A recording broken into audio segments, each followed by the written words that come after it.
धीरे बोलो, कोई सुन ना ले।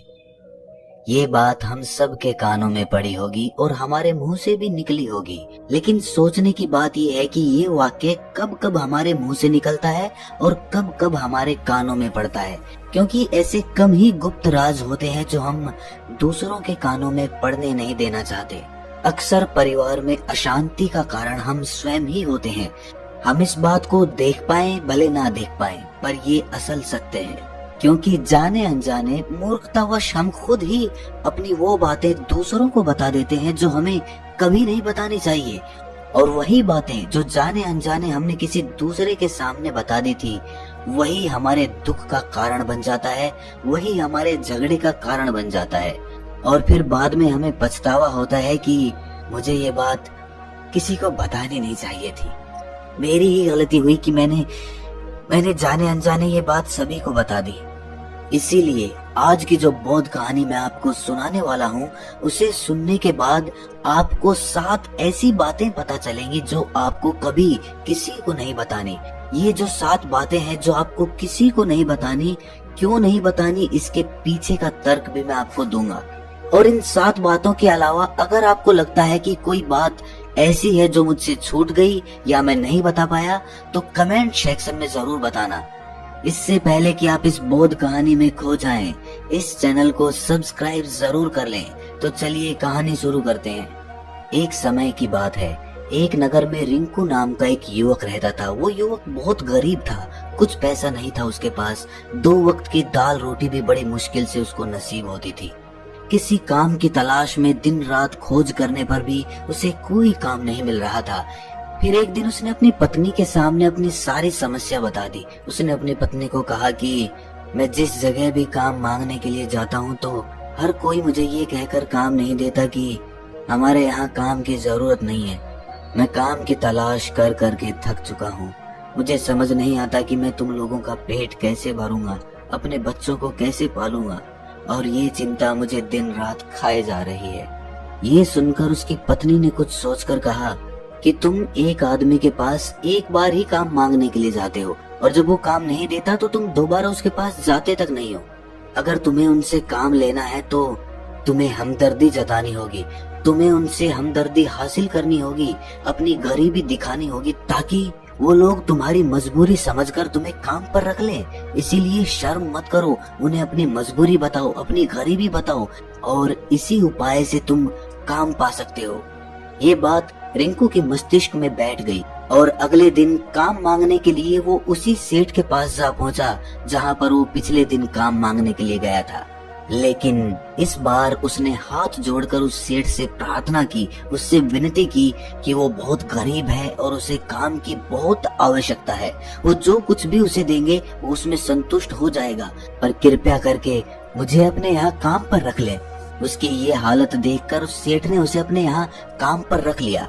वो रोज वहाँ पर काम पर जाने लगा। अंदर ही अंदर वो खुश तो था कि उसे काम तो मिला, लेकिन उसे वेतन दूसरे लोगों से कम मिलता था। वही काम जो दूसरे लोग कर रहे थे उन्हें ज्यादा वेतन मिल रहा था और इसे कम वेतन मिल रहा था। जब इस बारे में उसने अपने सेठ से कहा तो सेठ ने कहा कि देखो भाई, तुम्हें काम की जरूरत थी, मैंने तुम्हें काम दिया, मेरा धन्यवाद करने की बजाय तुम मुझसे शिकायत कर रहे हो। ये कैसी भलमनसाहट है। ये सुनकर रिंकू वहीं पर चुप हो गया। बात कहीं ना कहीं सत्य थी, सच थी। सेठ ने तो उसे उसकी मजबूरी के हिसाब से ही काम दिया था और इसीलिए वो उसे अपने अनुसार ही वेतन देता था। लेकिन धीरे धीरे उसने ये बात अपने सगे संबंधियों और अपने दोस्तों को भी बताना शुरू कर दी कि उसका सेठ कैसा आदमी है और उसे कितना वेतन देता है। समय बीतता रहा और रिंकू पूरी लगन के साथ अपना काम करता रहा, लेकिन अब परिस्थितियां बदलने लगी थी। सेठ अब रिंकू से दूसरे लोगों से ज्यादा काम लेता था और उनसे कम वेतन उसे देता था। ये बात रिंकू के मन को बहुत खलती थी। वो दूसरों से ज्यादा मेहनत कर रहा है और उनसे कम वेतन पा रहा है। इससे उसके आत्मसम्मान को बहुत गहरी चोट पहुंची। अब धीरे धीरे उसका मन अपने काम से हटने लगा। उसका मन काम में लगता ही नहीं था।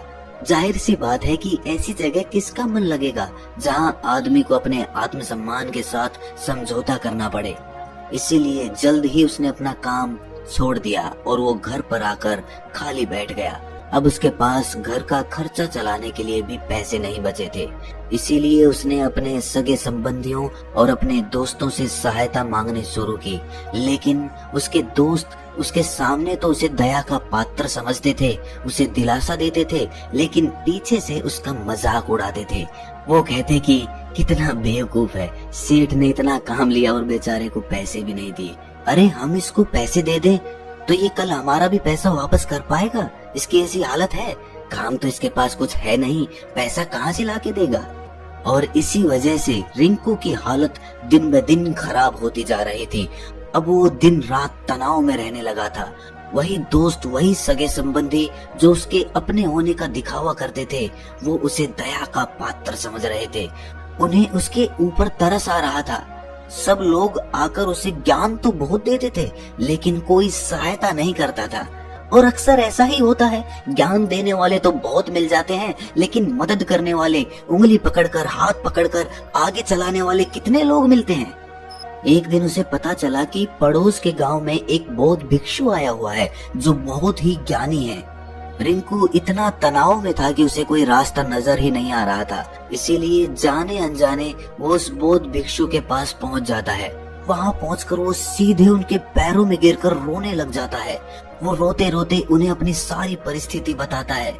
उसे बताता है कि किस तरह उसके सेठ ने उसका फायदा उठाया और उसके सगे संबंधी उसके साथ कैसा व्यवहार रखते हैं। सारी बातें सुनकर बौद्ध भिक्षु ने उसे चुप कराते हुए कहा कि भंते, ये सारी समस्याएं तुम्हारी बुद्धिहीनता, तुम्हारी मूर्खता के कारण उत्पन्न हुई है। अगर तुम्हारे अंदर विवेक होता तो इनमें से एक भी समस्या तुम्हारे चित्त को दुखी नहीं कर सकती थी, लेकिन तुमने अपने अविवेक के कारण, अपनी मूर्खता के कारण खुद ही अपने रास्ते में कांटे बिछा दिए। आज मैं तुम्हें 7 बातें बता रहा हूँ जो भूलकर भी किसी को मत बताना, और इन बातों का अनुसरण करते हुए तुम बाहर से मिलने वाले दुखों को तो दूर कर ही सकते हो जो बेवजह दुनिया की वजह से तुम्हारे अंदर पनपते हैं। पहली बात जो किसी को नहीं बतानी चाहिए वो है अपनी मजबूरी। अपनी मजबूरी का दिखावा करके, दूसरों का दया पात्र बनके उनकी सहायता लेने की गलती कभी मत करना। हो सकता है कि आज वो तुम्हारी मजबूरी देखकर तुम्हारी सहायता करते, लेकिन कल वो तुम्हारा फायदा उठाने से भी नहीं चूकेगा, और अगर फायदा भी नहीं उठाया तो दूसरों के सामने तुम्हारा मजाक बनाने में वो आदमी कभी नहीं चूकेगा। इसीलिए कभी भी अपनी मजबूरी का दिखावा मत करो। अगर घर में 2 रोटी है, सूखी रोटी है, तो वही खाकर सो जाओ, लेकिन दूसरों को इसके बारे में भनक तक नहीं लगनी चाहिए। जरा आप खुद सोचो, मजबूरी बताने का क्या प्रयोजन होता है एक इंसान का? या तो वो दूसरों से सहानुभूति हासिल करना चाहता है या उनसे कोई आर्थिक मदद चाहता है। लेकिन अगर दोनों ही परिस्थितियां आप देखें तो दूसरा आदमी आपका फायदा उठाने से नहीं चूकेगा, और अगर वो फायदा नहीं भी उठाएगा तो अपनी नजर में तो वो आपको मूर्ख ही समझेगा, बेवकूफ समझेगा, और दूसरों के सामने आपका मजाक तो जरूर बनाएगा। इसीलिए अपनी मजबूरी के बारे में कभी किसी को मत बताना। दूसरी बात जो किसी को भी नहीं बतानी चाहिए वो है अपनी अतीत की गलतियां और भविष्य की रणनीतियां। जरा सोचो कि अगर हम अपने अतीत की गलतियां किसी दूसरे को बताते हैं तो उसका क्या प्रभाव होगा। वो गलतियां ठीक तो नहीं की जा सकती, जाहिर है, तो उन्हें बताने का क्या प्रयोजन रह जाता है। आप अपने अंधेरे पक्ष को खुद दुनिया के सामने बता रहे हो, खुद अपनी गलतियां दूसरों के सामने बता रहे हो। इससे उस आदमी की नजर में आपका एक चरित्र गठित हो जाएगा और वो भविष्य में हमेशा आपको उसी नजरिए से देखेगा। इसीलिए किसी भी आदमी की नजर में अपना चरित्र गठित मत होने दो। और जरा सोचो कि आप व्यर्थ में ही अपने भविष्य की रणनीतियां दूसरों के सामने बता रहे हो। जो लोग आपके काम का हिस्सा ही नहीं है, उनके सामने अपनी भविष्य की रणनीतियां, अपनी डींगे हाँकने का क्या फायदा? वो लोग आपकी सहायता तो नहीं करेंगे, लेकिन आपकी भविष्य की रणनीतियों में बाधा जरूर बन सकते हैं। आप खुद अपने विवेक का इस्तेमाल करिए और सोचिए कि आपके साथ भी ऐसा हुआ है कि आपने अपनी भविष्य की रणनीति किसी को बताई हो और वो कामयाब ही ना हुई हो। जरूर हुआ होगा, जरा गौर से सोचिए। तीसरी बात जो किसी को नहीं बतानी चाहिए वो है अपने घर की बातें। जो भी हमारे घर के अंदर आपस में बातचीत होती है, हमारे माँ बाप के साथ, हमारी पत्नी के साथ, हमारे बच्चों के साथ, वो बातें परिवार तक ही सीमित रहनी चाहिए। अगर आप इन बातों का दूसरों के सामने ढिंढोरा पीटते हो तो दूसरों को आपके घर में घुसने का एक मौका मिल जाता है और वो इसका फायदा उठाने से कभी नहीं चूकेंगे। वो आपके परिवार के सदस्यों को आपसे दूर लेकर जाने की कोशिश करेंगे। अक्सर ऐसा होता है, हम समाज में देखते हैं कि हम अपने घर के झगड़ों को कम करने के लिए उन झगड़ों को अपने पड़ोसियों और दूसरे सगे संबंधियों को बता देते हैं, लेकिन इससे आपको सहायता कभी नहीं मिली होगी, बल्कि आपके घर के लड़ाई झगड़े और ज्यादा बढ़ गए होंगे और वो जाहिर है वो बढ़ेंगे। अगर आप अपने माँ बाप की बात दूसरों को बताएंगे तो आपके माँ बाप को बुरा लगेगा ही कि हमारा बेटा हमसे बताए बगैर दूसरों को ये बातें बता रहा है। इसीलिए अपने घर की बातें और अपने घर के लड़ाई झगड़े किसी के सामने मत बताना। अगली बात जो मैं आपको बताने जा रहा हूँ, जो किसी को नहीं बतानी चाहिए, वो सुनने पर बहुत अजीब लग सकती है, लेकिन उसका सत्य भी मैं आपको एक तर्क के माध्यम से दूंगा। मैं कहता हूँ कि अपनी आमदनी किसी को मत बताना। अब अपनी आमदनी ना बताने के पीछे क्या प्रयोजन हो सकता है? जरा सोचिए कि आप अपनी आमदनी अपने दोस्तों को बता देते हैं, तो जब आपके दोस्तों को जरूरत पड़ेगी तो वो सिर्फ आपको ही याद करेंगे, क्योंकि उनको पता है कि अगर आपकी आमदनी ज्यादा अच्छी है तो आप ही उनकी मदद कर सकते हैं, और इसीलिए ज्यादा लोग आपसे सहायता मांगेंगे। और जब आप उनकी सहायता नहीं करेंगे तो वो सोचेंगे कि इस आदमी के पास पैसे हैं, मेरी सहायता कर सकता है, लेकिन ये सहायता कर नहीं रहा है। और इसीलिए आपकी आमदनी आप दोनों दोस्तों के बीच एक झगड़े का कारण हो सकती है।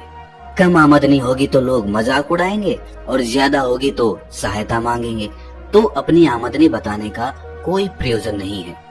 अगली बात जो मैं आपको बताने वाला हूँ उसे अपनी गांठ बांध लेना और किसी को ये बात मत बताना।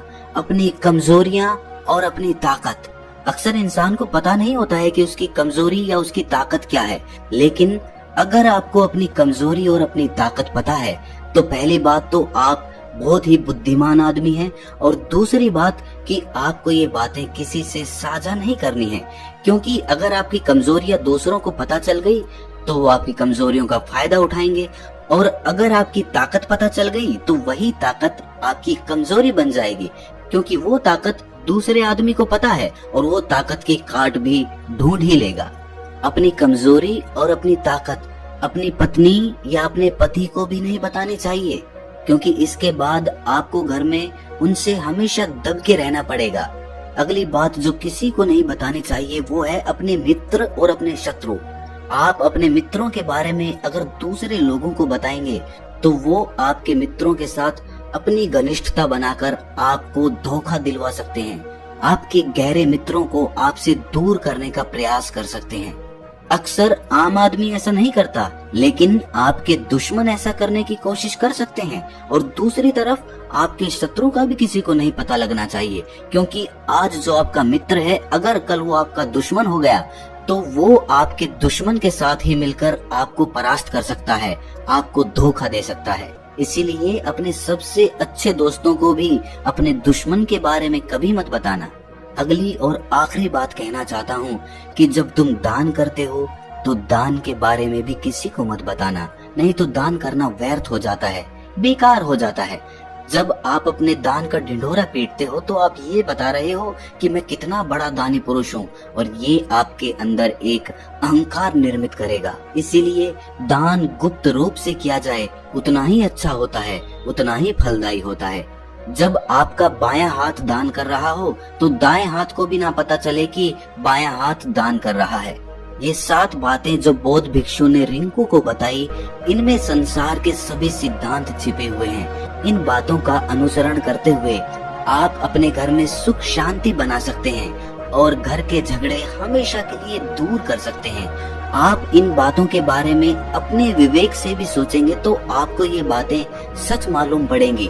और हमारा कहानी सुनाने का मकसद यही है कि आपका विवेक जागृत हो, आप खुद उन बातों के बारे में सोचें जो हम आपको बता रहे हैं, और अगर हम गलत हैं तो आप कमेंट सेक्शन में वो बात जरूर बताएं जिस पर हम गलत हैं। और इनके अलावा भी अगर आप कुछ जानते हैं तो उन बातों को भी कमेंट सेक्शन में जरूर डालें। तो दोस्तों कैसी लगी आपको ये कहानी कमेंट सेक्शन में जरूर बताना, और अच्छी लगी तो इस चैनल को सब्सक्राइब जरूर कर लेना। तो मिलते हैं अगली कहानी में, तब तक के लिए अपना ख्याल रखें।